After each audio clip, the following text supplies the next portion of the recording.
चलो हेडिंग डालो, chronic obstructive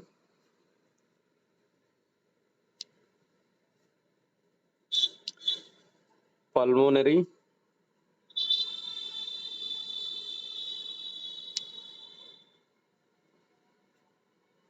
disease.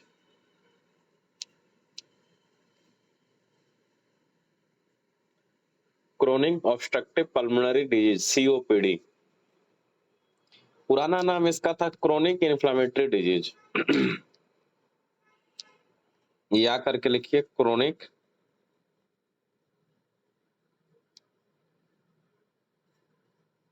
Inflammatory disease, ठीक है। या फिर इसको दूसरे लैंग्वेज में बोल सकते हैं,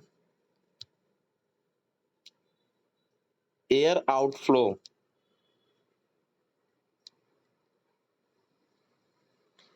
आउटफ्लो ऑब्स्ट्रक्शन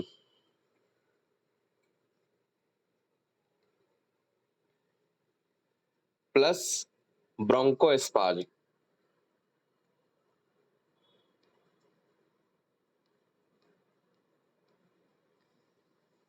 है ना। सब नाम एक ही है, सीओपीडी आजकल नया नाम है इसका, ठीक है। अदरवाइज क्रोनिक इन्फ्लामेटरी डिजीज या एयर आउटफ्लो में जो है क्या होता है, ऑब्स्ट्रक्शन की वजह से ब्रोंकोस्पाज्म हो जाता है। तो air outflow obstruction plus bronchospasm.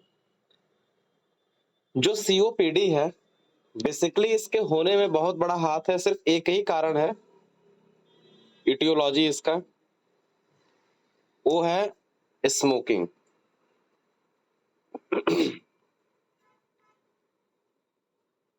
Smoking, है ना। जो सिगरेट होता है, स्मोकिंग में जो केमिकल होते हैं उस केमिकल के वजह से बंदे को सीओपीडी होता है। जैसे केमिकल में आपको पता है कि एसिटाल्डिहाइड है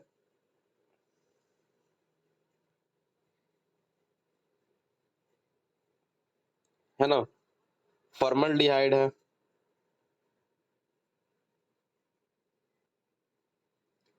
एरोमेटिक एमीन्स पड़ा होता है उस स्मोकिंग में, यानी कि सिगरेट में,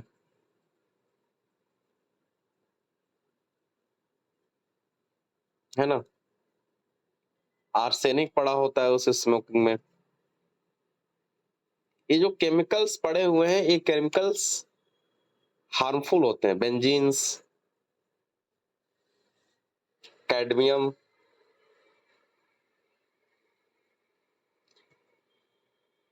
और भी बहुत कुछ उसमें पड़े होते हैं, ठीक है। तो जो सीओपीडी होने का बेसिकली मेन कारण जो है वो है स्मोकिंग। इसलिए इसको जो है स्मोकर कफ भी बोला जाता है। इसमें खांसी आती है ना, इसलिए इसको स्मोकर कफ भी बोला जाता है। खांसी मोस्टली सुबह उठते ही शुरू हो जाती है, मॉर्निंग में खांसी आती है, कफ आता है, ठीक है। ऐसे बंदे, अगर हम डिफिनीशन इसका सीओपीडी का समझे, बेसिकली इसमें क्या होता है, क्रोनिक ब्रोंकाइटिस होती है। जरा देखिए, समझते चलिए जरा। क्रोनिक ब्रोंकाइटिस,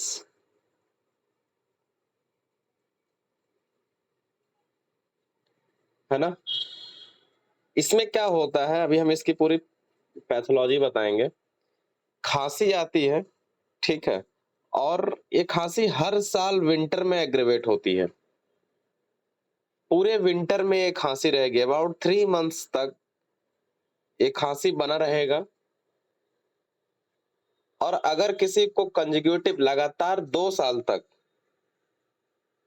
हर साल ठंड के महीने में खांसी अगर आ रही हो, अगर कोई ऐसा पेशेंट हो जो पिछले 10 सालों से स्मोकिंग कर रहा हो, हिस्ट्री हो, स्मोकिंग की हिस्ट्री हो, और उसको एवरी विंटर, हर विंटर में जो 3 महीने तक लगभग लगभग मान के चलो विंटर रहता है, कफ शुरू हो जाता है, और ऐसी खांसी जो खास करके मॉर्निंग में एग्रेवेट होती है, ठीक है, और ये खांसी हर 2 विंटर पे, यानी कि 2 विंटर, एटलीस्ट 2 विंटर, यानी इस साल के ठंडी में भी खांसी आ रही थी और फिर अगले साल के भी, या ऐसे बोलें कि इस साल के भी ठंडी में खांसी आ रही थी और पिछले साल के भी ठंड में खांसी आ रही थी। तो अगर कोई स्मोकिंग उसकी हिस्ट्री है या फिर अभी भी कर रहा हो, ठीक है, और हर साल ठंड में मॉर्निंग के टाइम पे खास करके खांसी आ रही हो और 2 सालों से लगातार इस खांसी की हिस्ट्री हो, तो उस बंदे को मान के चलिए क्या हो गया है, सीओपीडी हो गया है। ये अपने आप में एक डायग्नोस्टिक फीचर की तरह काम करता है। क्या आप सिगरेट पीते हो? हाँ, पीते हैं। कितने सालों से? कई सालों से डॉक्टर साहब पीते हैं। लेकिन देखिए ना, पिछले साल भी ठंडी में जो है खांसी शुरू हो गई थी, गर्मी में ठीक हो गया था। इस साल भी देखिए फिर से शुरू हो गया, तो सोचे दिखा लें क्यों क्यों बार-बार आ रहा है। पिछले साल का तो भुगते थे, इस साल भी देख रहे हैं शुरू हो गया जैसे ही ठंड पड़ने लगी। तो आप समझ जाइए कि वो सीओपीडी की तरफ जा रहा है, खतरनाक बीमारी की तरफ जा रहा है।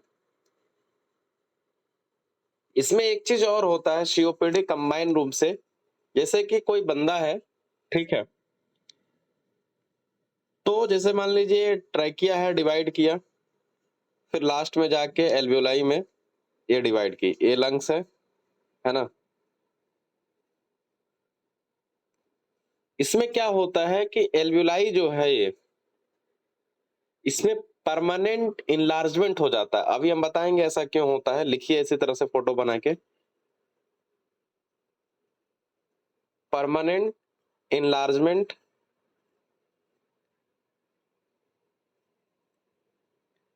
ऑफ एल्वियोलाई, है ना, एंड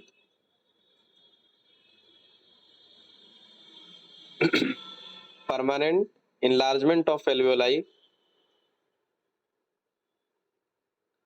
और इलास्टिक रिकॉइल लॉस, यानी कि एल्वियोलाई जो वापस जाने की इलास्टिसिटी थी वो खत्म हो गई। यानी कि अगर हम एल्वियोलाई की बात करें तो फूला है तो फूला ही रह गया, ये पचक नहीं पाया, इलास्टिसिटी इसकी खत्म हो गई। तो अगर किसी बंदे में ये चीज हो रहा है तो उसको इम्फाइसीमा बोलते हैं। क्या बोलते हैं? इम्फाइसीमा। ये भी स्मोकिंग के वजह से ही होता है, ठीक है। गैस छूट गया,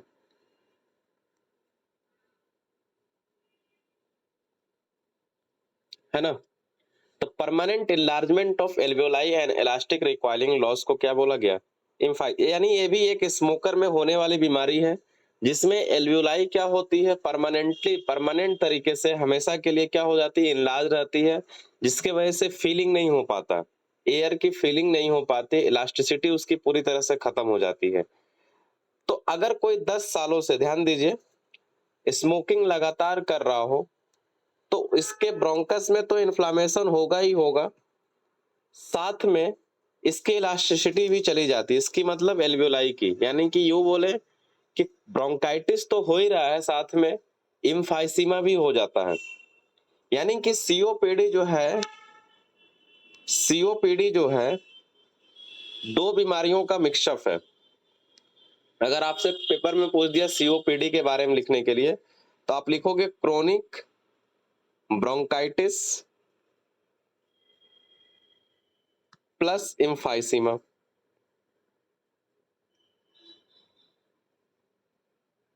इसमें क्या हो रहा है बेसिकली, एल्वियोलाई भी खराब हो गई और ब्रोंकस में इन्फ्लामेशन है, म्यूकस बनेगा, वो तो हम आगे देखेंगे ही, वो भी खराब हो गई। यानी कि कहीं ना कहीं इसका एक ही फैक्टर है, वो है स्मोकिंग, सिगरेट में यूज होने वाले केमिकल्स, जिसके वजह से बंदे को सीओपीडी हो रहा है, यानी कि क्रोनिक ब्रोंकाइटिस, और साथ में क्या हो जा रहा है, इम्फाइसीमा हो जा रहा है,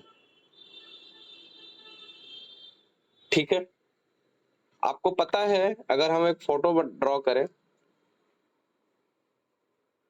तो जैसे कि ये ट्रैकिया है ना, कार्टिलेजिनस रिंग होती है, इसमें प्राइमरी ब्रोंकस में डिवाइड होती है, और फिर ये डिवाइड होके जब लंग्स में आती है, जैसे मान लीजिए कि ये लंग्स है,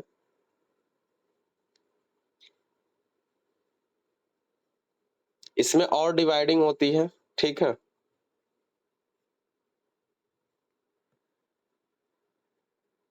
लोब में चला जाता है, जैसे मान लीजिए इधर 3 लोब है राइट साइड के लंग्स में,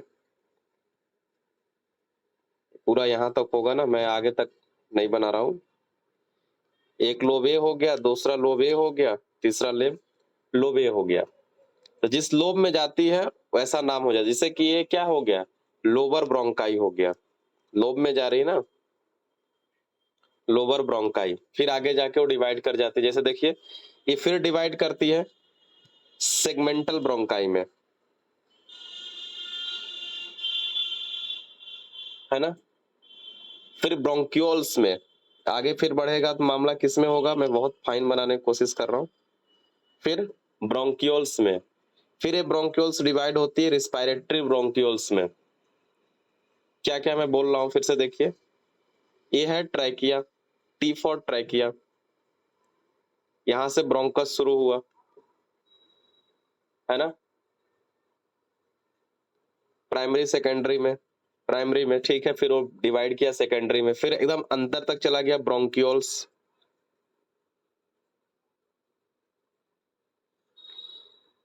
ठीक है। फिर एकदम फाइन रिस्पायरेटरी ब्रोंक्यूल्स,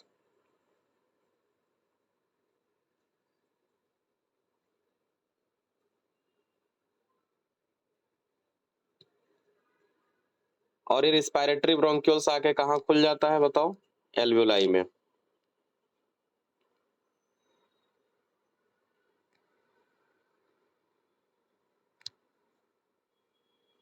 है ना। ये आके फाइनली एल्वियोलाई में खुल जाता है। और आपको पता होगा कि इस एल्वियोलाई में आ रही है क्या चीज, ध्यान से समझिएगा इस फोटो को, ब्लड वेसल्स आ रही हैं, है ना, कैपलरीज बोला जाए अगर तो। ये कैपलरीज का कनेक्शन कहाँ से है, हार्ट से है,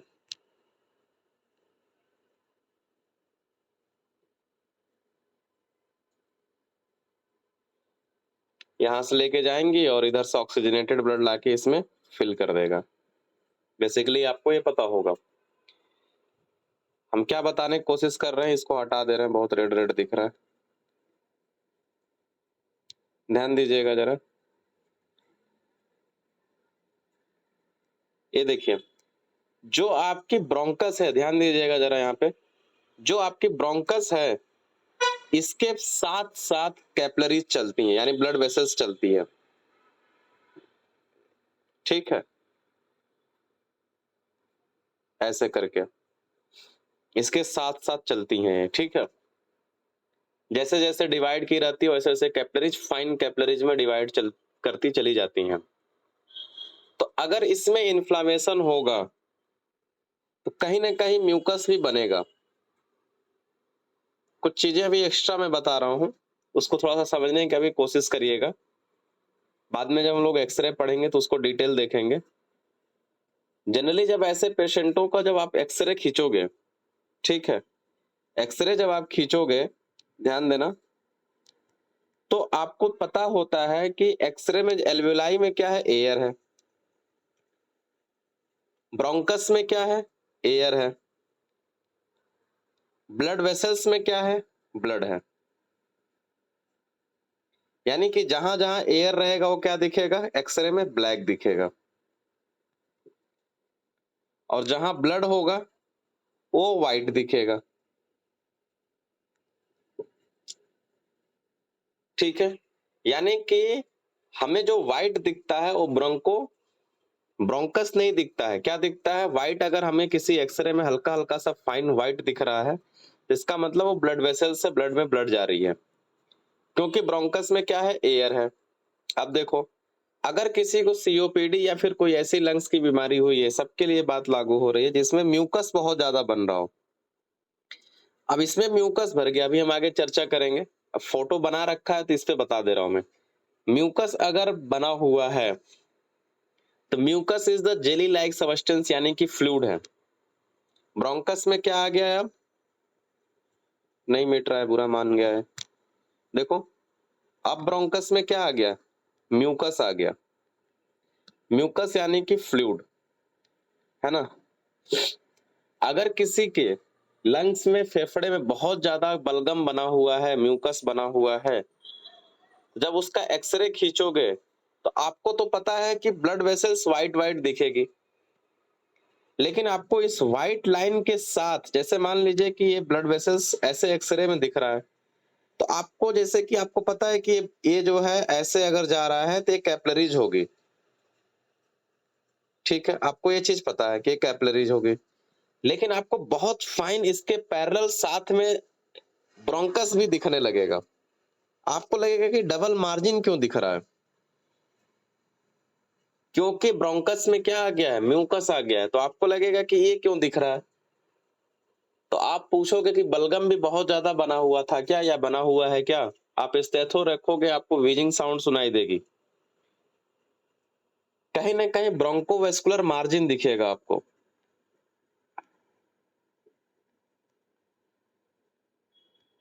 किसी को ऐसी बात जो ना समझ में आई हो, मैं क्या कहना चाह रहा था, ये बेसिकली इसमें हो क्या रहा है, मैं ये बताने की कोशिश कर रहा हूँ। अभी और आऊंगा, चर्चा करूंगा इस पे।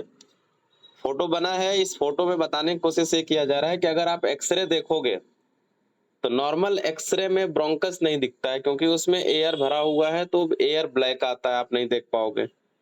लेकिन अगर म्यूकस भर गया तो दिखने लगेगा।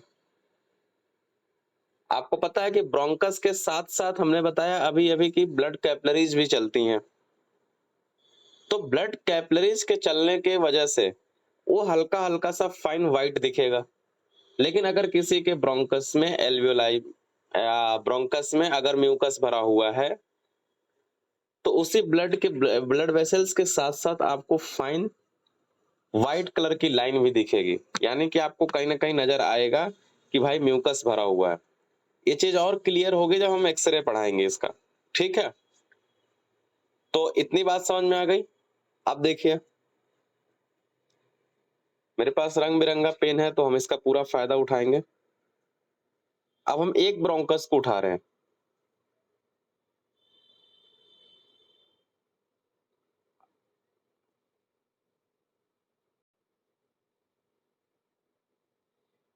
आपको पता है कि ब्रोंकस जो है मस्कुलर लेयर की बनी होती है,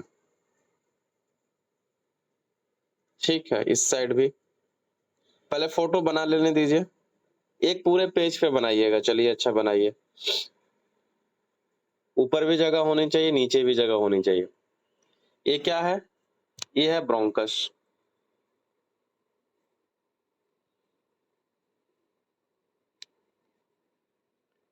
रेड कलर से क्या बनाया मैंने, मस्कुलर लेयर।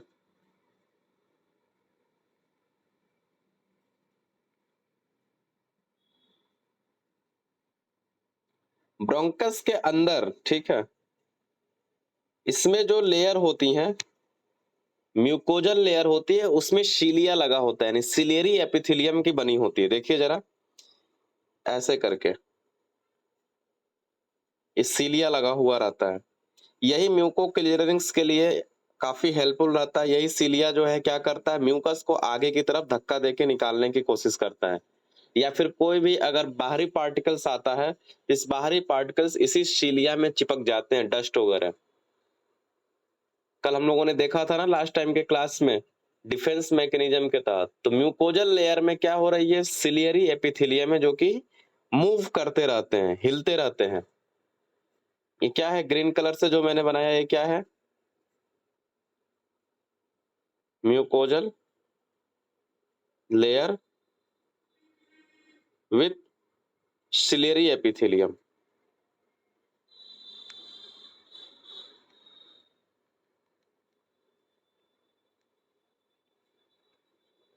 है ना।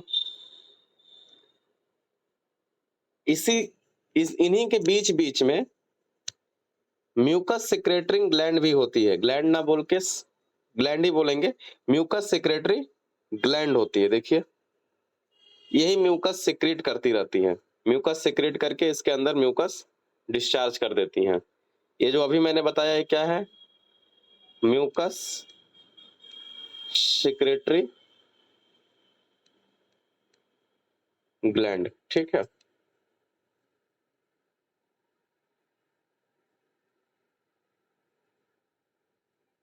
ब्लड वेसल्स इसके पैरेलल घूमती रहती है। इसके अंदर डब्ल्यूबीसी वगैरह भी आए रहते हैं, इसके अंदर भी चले जाते हैं। ऐसा नहीं है कि सिर्फ मसल्स के ऊपर ही रहेंगे या इसके अंदर। डब्ल्यूबीसी पूरा नजर रखते हैं कि कोई बाहरी पार्टिकल्स, कोई माइक्रो ऑर्गेनिज्म ना आ जाए। तो डब्ल्यूबीसी वगैरह भी यहाँ पे काफी नजर रखते हैं। फिर उसके बाद से ब्रोंकस, आपको पता है कि टर्मिनल ब्रोंक्यूल्स में आके खुल जाता है अंदर की तरफ, ठीक है। उसके बाद से एल्वियोलाई शुरू हो जाती है।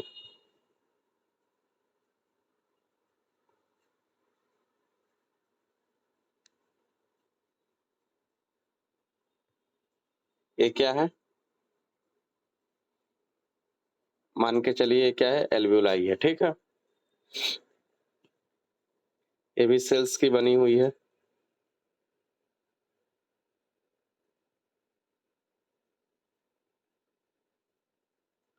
इस एल्वियोलाई के पास जो है एकदम फाइन, जहां पर माउथ होता है वहां पे जो है साइटोप्लाज्मिक प्रोसेस रहते हैं। हाथ जैसे नहीं होता, ऐसा लगता है जैसे, देखिए इस तरह से साइटोप्लाज्मिक प्रोसेसेस रहते हैं, ठीक है।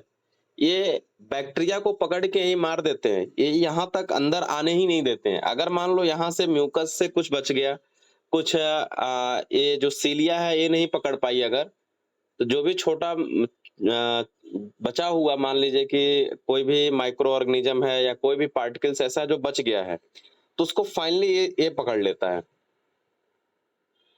ये जो साइट बड़े बड़े हाथ होते हैं, ठीक है। Cytoplasmic process, one by one करके लिखते जाइए, फिर एक साथ मैं समझाऊंगा।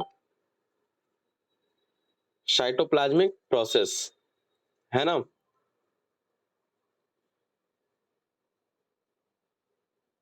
तो क्या हो रहा है इसमें? साइटोप्लाज्मिक प्रोसेस क्या करती है? बैक्टीरिया को पकड़ के मार देती है। यहाँ पे मैक्रोफेज भी लगे रहते हैं, देख रहे हो कितनी सुरक्षा है। मैक्रोफेज भी लगे हुए हैं। एल्वियोलाई के पास खुद का अपना मैक्रोफेज है, डब्ल्यूबीसी रखा हुआ है कई सारे। एल्वियोलाई के अंदर डब्ल्यूबीसी हैं।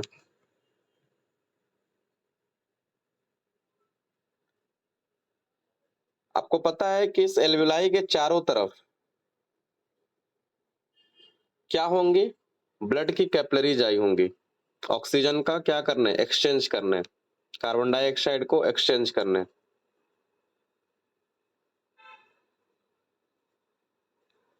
ये क्या होगी बताइए? Blood capillaries.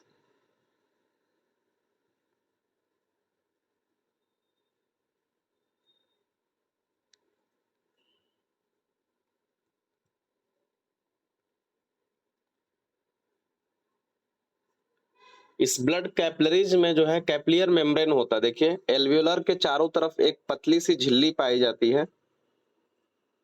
कह रहे होंगे क्या गुजवा रहे हैं सब? इसका नाम है, अब मेरे पास रंग बिरंगा पेन है, मैं बना ले रहा हूं।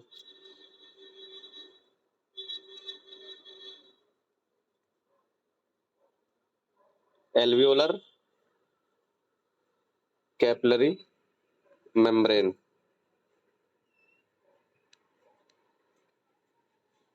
है ना।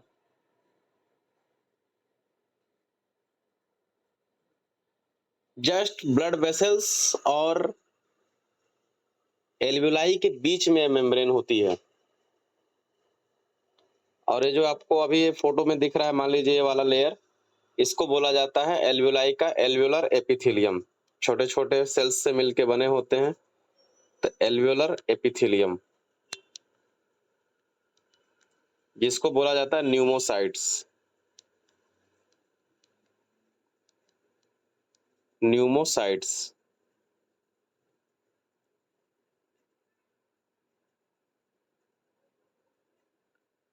आपको बेसिकली फोकस क्या करना है? म्यूकस इसमें सिक्रीट होता जाएगा, कोई भी पार्टिकल आएगा, डस्ट पार्टिकल आएगा, माइक्रो ऑर्गेनिज्म आएगा, ये ऊपर की तरफ क्लियर करेगा, आपको खांसी का एहसास होगा, आप बलगम को बाहर निकाल दोगे। साइटोप्लाज्मिक प्रोसेस है, अगर उससे कोई बैक्टीरिया बच गया, मैक्रोफेज मार देगा या फिर साइटोप्लाज्मिक प्रोसेस पकड़ के उसे मार देगा। अगर उसके बावजूद भी कुछ बचा हुआ है तो एल्वेलाई के पास खुद का जो है क्या है, इम्यून सिस्टम यानी WBC है, वो उसको उससे पकड़ के मार देगा। न्यूमोसाइट्स वगैरह हैं, एल्वियोलर एपिथेलियर हैं, ये जो न्यूमोसाइट्स मैंने लास्ट में बनाया है, इनका भी यूज है, अभी मैं आगे बताऊंगा। ठीक है, तो जो ये मस्कुलर लेयर है, ये आएगा, इसका बेसिकली काम क्या है मस्कुलर लेयर का यहाँ पे, कि अगर कोई भी माइक्रो ऑर्गेनिज्म आ रहा है तो तुम कॉन्स्ट्रिक्ट हो जाना, यानी कि एक तरह से क्या कर देना, सिकुड़ लेना, अपने आप को स्पाज्म कॉज करवा देना। डस्ट आए, कोई केमिकल आए, जो भी आए, अगर वो चीज आ रही है तो आप क्या कर दीजिए, उसको कॉन्स्ट्रिक्ट कर दीजिए, स्पाज्म कर दीजिए। हमने अभी बताया क्या कि ब्रोंकस के साथ साथ ब्लड वेसल्स भी चलती है, इस चीज को आप दिमाग में नहीं भूलना है, इसको रखना है। अब देखिए, मेरा ये बताने का इसका इतना पूरा सा मकसद यही है कि अब बंदा कर रहा है स्मोकिंग, डस्ट तो ले ही रहा है इन्वायरमेंट से, लेकिन स्मोकिंग की टॉक्सिसिटी अंदर जा रही है। जब सिगरेट पिएगा बंदा तो ये जो आपको सिलिया देख रहे हैं ना, ये सिलिया डैमेज होने लगती है। जब सिलिया डैमेज होने लगेगी, कुछ चीजें अपने से लिखिएगा, मैं स्लो चल रहा हूँ, बिल्कुल स्लो चल रहा हूँ। डस्ट या स्मोकिंग के टॉक्सिसिटी से, टॉक्सिन सब्सटेंस से सिलिया डैमेज होने लगती है, जिससे जब सिलिया खराब हो जाएगी, डैमेज होने लगेगी, सिलिया का ही काम था म्यूकस को आगे बढ़ाना, ये उठा के इसको देता है, ये उठा के इसको देता है। इस तरह से एक वक्त ऐसा आएगा कि म्यूकस बाहर आ जाएगा, हम लोग खांस के बाहर कर देते हैं। लेकिन बंदे ने क्या किया, स्मोकिंग टॉक्सिसिटी से सिलिया को क्या कर दिया है, डैमेज कर दिया है, जिसके वजह से म्यूकस अब क्या होगा, रिटेंशन, म्यूकस रिटेन रहेगा, म्यूकस आगे नहीं बढ़ पाएगा। और चूंकि मसल्स का यही काम था कि अगर म्यूकस आ जाए तो उसको एक्सपांड करके आगे बढ़ा देना, लेकिन अब चूंकि आगे बढ़ाने वाला काम क्या था, सीलिया का था, वो बीमार था, तो म्यूकस अगर बना रहेगा तो स्पाज्म बना रहेगा। यानी कि इस बंदे में क्या हुआ कि सीलिया का डैमेज, म्यूकस का रिटेंशन और स्पाज्म मेंटेन होना। जब स्पाज्म मेंटेन रहता है, ध्यान दीजिएगा, तो एल्वियोलाई को ऑक्सीजन या फिर कार्बन डाइऑक्साइड, ऐसे बोले, एल्वियोलाई को एयर एक्सचेंज में दिक्कत होने लगती है। ठीक है, ये ना हवा को बाहर भेज पाता है, ना इसको हवा अंदर आती है। तो एल्वियोलाई क्या करती है कि, और इसको लगता है कि रास्ते में कहीं ना कहीं, यानी इन जगहों पे कहीं ना कहीं किसी भी तरीके से क्या हुआ है, इन्फ्लेमेशन चल रहा है, एल्वियोलाई को लगता है। तो ये क्या करता है, और ज्यादा इम्यून सिस्टम यानी मैक्रोफेज को बुला लेता है। अब देखिए, यहाँ पे हो जाता है दूसरा मामला संगीन, यानी एल्वुलर मैक्रोफेज आ जाते हैं। मैक्रोफेज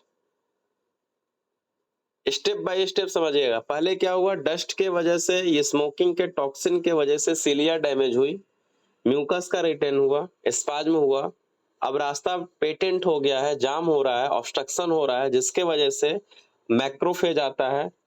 मैक्रोफेज और टॉक्सिन और ऑफ स्मोकिंग, क्योंकि आप स्मोकिंग तो बंद नहीं कर रहे हो, टॉक्सिन्स ऑफ स्मोक, ये मिलके और ज्यादा इन्फ्लामेशन होने लगेगा। मैक्रोफेज, न्यूट्रोफिल, जो भी यहाँ पे डिफेंस मैकेनिज्म है, ये अब टॉक्सिन मटेरियल से अब डायरेक्ट जो है इन्वॉल्व हो रहे हैं, यानी कि अब लड़ाई चलेगी, इन्फ्लामेशन होगा। अब इन्फ्लामेशन होगा तो अब जो मामला, ध्यान दीजिएगा, जो मामला ब्रोंकस का था, यानी कि यहाँ पे बीमारी चल रही थी जो चीज, वो चीज अब धीरे धीरे न्यूट्रोफिल के आ जाने से, इम्यून सिस्टम के आ जाने से अब धीरे धीरे बीमारी एल्वियोलाई तक पहुंच गई। यानी कहीं न कहीं एल्वियोलर एपिथेलियम भी डैमेज होने लगती है, क्योंकि हम कहाँ का ये फोटो बनाए हैं जो आपको जूम करके दिखाए हैं।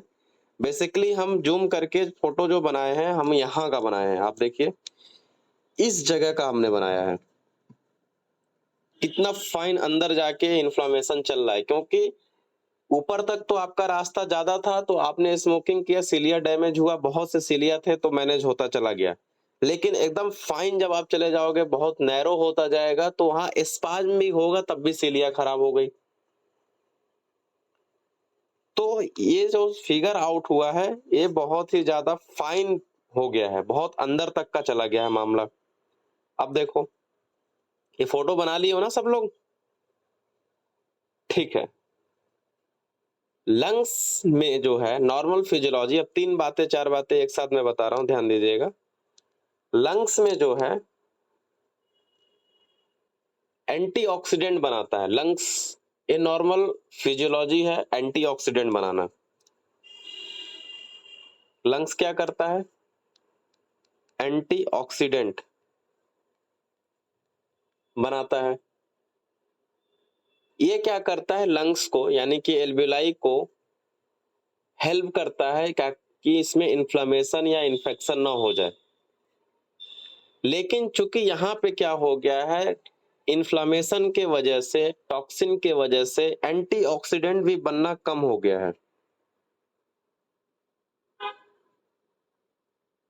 जिसके वजह से क्या होती है कि एल्वियोलाई पे इफेक्ट पड़ता है, और एल्वियोलाई फैली है तो फैली रह जाती है, सिकुड़ नहीं पाती है। एल्वियोलाई जो है अपने आप को क्या नहीं कर पाती है? एक्सटेंड नहीं कर पाती। इलास्टिसिटी क्या होती है? कम हो जाती है। एल्वियोलाई की एंटीऑक्सीडेंट के कम होने के वजह से, कम क्यों हुआ? क्योंकि इन्फ्लेमेशन हुआ, जिसके वजह से क्या हुआ? इलास्टिसिटी डिक्रीज कर गई। एल्वियोलाई परमानेंट क्या हो गई? एक्सटेंड कर की है तो की ही रह गई, फूली है तो फूली ही रह गई। इतने ही नहीं, जो न्यूमोसाइट्स हम लोगों ने फोटो में बनाया थे, देखिए ये न्यूमोसाइट्स, एल्वियोलर एपिथेलियम, ये न्यूमोसाइट्स जो हैं सर्फेक्टेंट बनाते हैं। ये इस तरह से बनाते हैं ताकि एल्वियोलाई कोलैप्स न कर जाए। सर्फेक्टेंट बनाते हैं ताकि एल्वियोलाई कोलैप्स न कर जाए, अंदर की तरफ गिर न जाए। ड्यूरिंग एक्सपायरेशन, जब हम लोग सांस को बाहर छोड़ते हैं, जब ये खाली होता है, तो न्यूमोसाइट्स के ही हेल्प से जो है हमारी एल्वियोलाई कोलैप्स नहीं करती है, अदरवाइज कोलैप्स कर जाएगी। तो एक तो एंटीऑक्सीडेंट, दूसरा न्यूमोसाइट्स, तीसरा इसमें लीवर का कहीं ना कहीं योगदान होता है। लीवर भी इनको हेल्प करती है ताकि यहाँ पे इन्फ्लेमेशन या इन्फेक्शन ना हो। देखिए लीवर क्या करती है। तीसरा कंडीशन देखिए, कठिन हो रहा होगा थोड़ा सा आप लोगों के लिए, लेकिन इसको दोबारा से जब आप नोट्स को देखोगे तो बिल्कुल साफ क्लियर दिखाएगा कि क्या मैं बताने की कोशिश कर रहा हूं। लीवर क्या करता है? अल्फा 1 एंटीट्रिप्सिन एंजाइम बनाता है, एटी।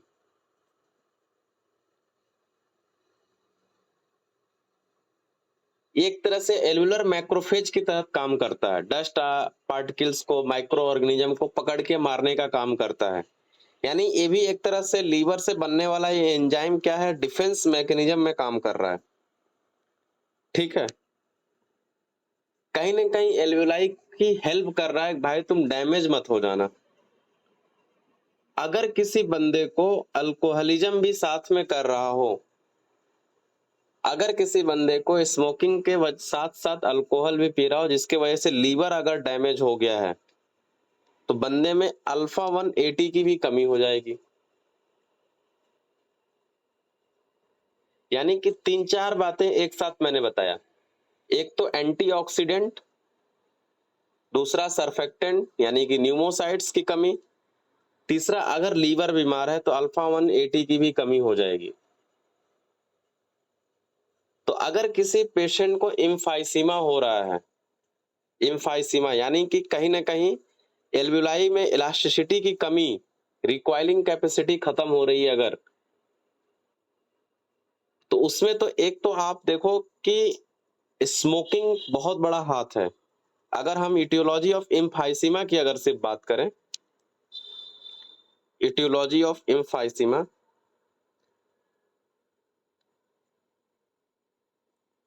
है ना, तो इसमें आपको एक तो स्मोकिंग, सिलिया डैमेज हो रहा है। दूसरा, अगर किसी बंदे में अल्फा 180 की कमी हो गई तब भी एल्वियोलाई डैमेज हो जाएगा। अगर किसी बंदे में एंटीऑक्सीडेंट की कमी हो गई तब भी एम्फाइसीमा हो सकता है। अगर किसी बंदे में सर्फेक्टेंट की कमी हो गई, अब डायरेक्ट में ये लिखवा देता तो आप ना समझ पाते, अब एक साथ लिखवा दिया। तो स्मोकिंग, अल्फा 180 की कमी, एंटीऑक्सीडेंट की कमी और सर्फेक्टेंट की कमी, इस सब के सब क्या करते हैं, एल्वियोलाई को कहीं ना कहीं डैमेज होने से बचाते हैं। लेकिन सबकी कमी की वजह से, एल्वियोलाई में डैमेज होने की वजह से इसके इलास्टिसिटी चली गई।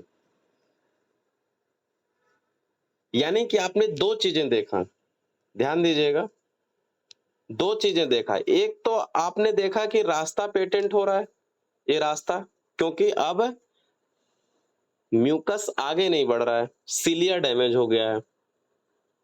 दूसरा आपने देखा क्या कि एम्फाइसीमा हो गया, यानी कि कहीं ना कहीं इसकी इलास्टिसिटी चली गई। यानी कि अगर रास्ता जाम हो गया और दूसरा अगर एल्वियोलाई की इलास्टिसिटी चली गई, दोनों अगर एक साथ हो गया, यानी कि ऑब्स्ट्रक्शन और एम्फाइसीमा, तो उसी को हम लोग बोल देते हैं सीओपीडी।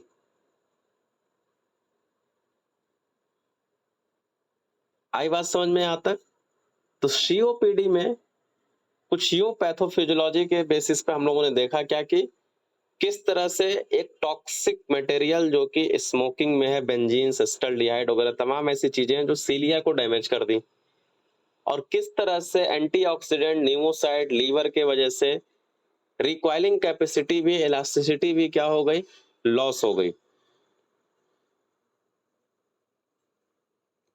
अब आप ध्यान दीजिएगा, जरा सा ध्यान दीजिए। ये कोई बंदा था, है ना, ये मान लीजिए एल्वियोलाई है इसकी, है ना, ध्यान दीजिएगा, ये हार्ट है,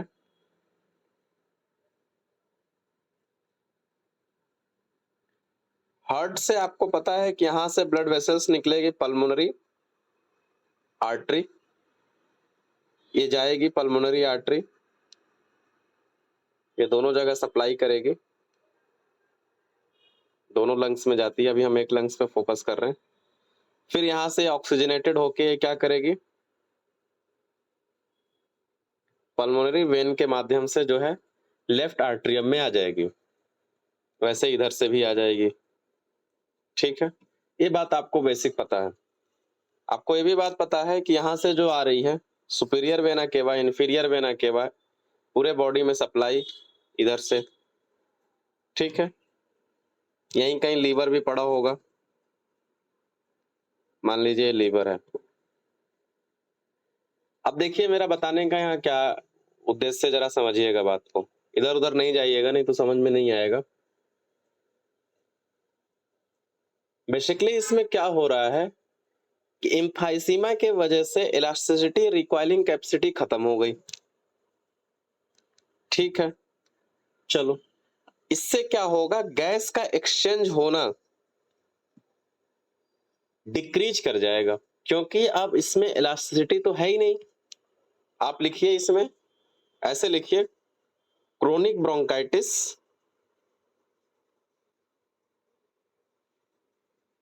जिसके वजह से बाद में हुआ क्या, एम्फाइसीमा,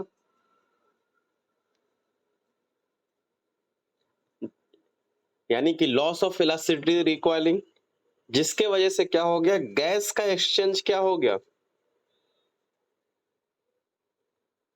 डिक्रीज कर गया।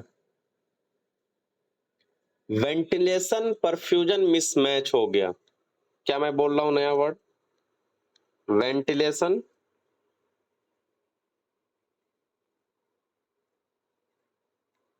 परफ्यूजन मिसमैच, मतलब जितना ऑक्सीजन जाना चाहिए, या फिर ऐसे बोले जितना कार्बन डाइऑक्साइड बाहर जाना चाहिए उतना नहीं हो पा रहा है। अब तुम सोच के देखो, क्योंकि एल्वेलाई, सारी एल्वेलाई में यही रिएक्शन चल रहा है, जिसके वजह से ऑक्सीजन की कमी होने लगेगी। आगे तीर बना के लिखते जाइएगा, जिसके वजह से क्या होने लगेगी? हाइपोक्सिया होने लगेगा।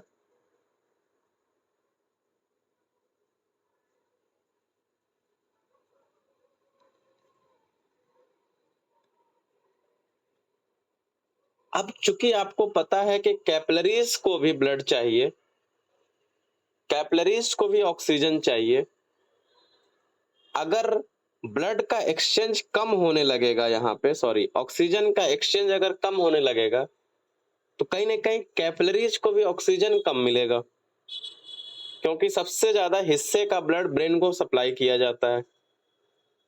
तो कहीं ना कहीं कैपिलरीज भी डैमेज होने लगती है, क्योंकि इनको भी ब्लड चाहिए, इनको भी ऑक्सीजन चाहिए।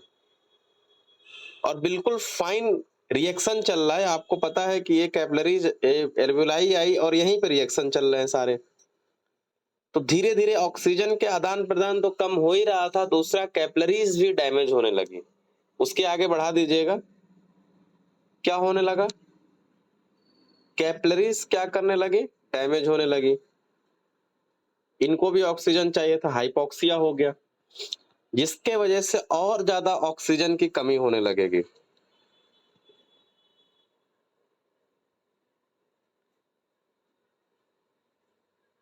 कैपिलरीज अगर ध्यान दीजिएगा, कैपिलरीज अगर यहाँ डैमेज होने लगती है, यानी कि सारे जगह पे आपको पता होगा कि एक लंग्स में लाखों की मात्रा में कैपिलरीज होंगी, एल्वेलाई होंगे, सब पे जाके कहा ऐसे ऐसे बहुत से जो है फाइन एल्वेलाई होंगे, तो सब पे जो है कैपिलरीज गई होंगी। आज सब पे कैपिलरीज अगर जाएंगी, डैमेज होंगी, तो कहीं ना कहीं ब्लड के फ्लो में भी रुकावट आएगी, क्योंकि कैपिलरीज डैमेज हो रही। जैसे मान लीजिए एल्वेलाई है और एक कैपिलरीज है, तो अगर एक कैपिलरीज डैमेज होगी तो रास्ता भी पेटेंट होगा, जिसके वजह से क्या होगा? पल्मोनरी में हाइपरटेंशन, क्योंकि ये तो अपना काम कर रहे हैं, हार्ट अपना काम कर रहा है लगातार। जब यहाँ पे जाम लगना शुरू हो जाएगा, क्योंकि यहाँ पे बीमारी है, तो यहाँ इस रास्ते में पल्मोनरी हाइपरटेंशन हो जाएगा। याद करिए, हम लोग सीवीएस पढ़ चुके हैं, पल्मोनरी हाइपरटेंशन हो जाएगा, क्योंकि आगे जाम लगा हुआ है। पल्मोनरी जब हाइपरटेंशन होगा तो राइट वेंट्रिकल जो है, राइट वेंट्रिकल, ये इसको कंपनसेट करने की कोशिश करता है, क्योंकि लगातार ऊपर से सुपीरियर वेना केवा और इंफीरियर वेना केवा से ब्लड आ रहा है। तो राइट वेंट्रिकल सोचता है कि हम ताकत लगा के क्यों ना इसको कंपनसेट करें, तेजी से फोर्स करें। तो पल्मोनरी हाइपरटेंशन को ध्यान दीजिएगा, पल्मोनरी हाइपरटेंशन खत्म हो जाए, उसको कंपनसेट करने के लिए राइट वेंट्रिकल तेजी से फोर्स करता है, जिसकी वजह से राइट वेंट्रिकुलर हाइपरट्रॉफी हो जाती है। ये एक दिन की बीमारी नहीं है, ध्यान दीजिएगा, ये क्रोनिक पढ़ रहे हैं हम लोग, सीओपीडी में क्रोनिक। तो राइट वेंट्रिकुलर हाइपरट्रॉफी हो गई, इसकी साइज बढ़ गई। आप देखिए, ऑक्सीजन की कमी हुई, कैपिलरीज डैमेज हुआ, ऑक्सीजन की कमी, आगे बढ़ाएंगे तो क्या अगला लिखेंगे? पल्मोनरी हाइपरटेंशन हो गया, पल्मोनरी हाइपरटेंशन।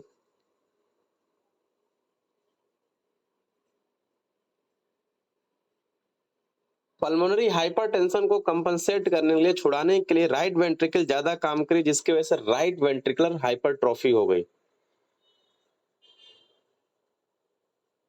यानी कि एक बात समझ में आ गई कि गलती हार्ट की बिल्कुल नहीं थी, न ही हार्ट की कोई बीमारी थी, बीमारी थी टोटली लंग्स की। लेकिन लंग्स तो बीमार है ही है, साथ में अब राइट वेंट्रिकुलर हाइपरट्रॉफी होने की वजह से हार्ट भी बीमार हो गया, कॉर पल्मोनेल इसको बोला जाता है। ये दोबारा से आया है, मैं बोला था कॉर पल्मोनेल जब आया था तो मैंने बताया था ना कि जब हम लोग रिस्पायरेटरी सिस्टम पढ़ेंगे वहां दोबारा से आएगा। तो कॉर पल्मोनेल मतलब यही हो गया कि ऐसे बोले लंग्स की बीमारी की वजह से हार्ट बीमार हो गया, राइट वेंट्रिकुलर हाइपरट्रॉफी हो गई, कुछ समय बाद राइट वेंट्रिकल फेल हो गया। राइट वेंट्रिकल फेल हो गया यानी कि डीकंपनसेटेड कॉर पल्मोनेल हो गया। उसको और डीकंपनसेट करने की कोशिश कर रहा था कि जो पल्मोनरी हाइपरटेंशन है वो खत्म हो जाए।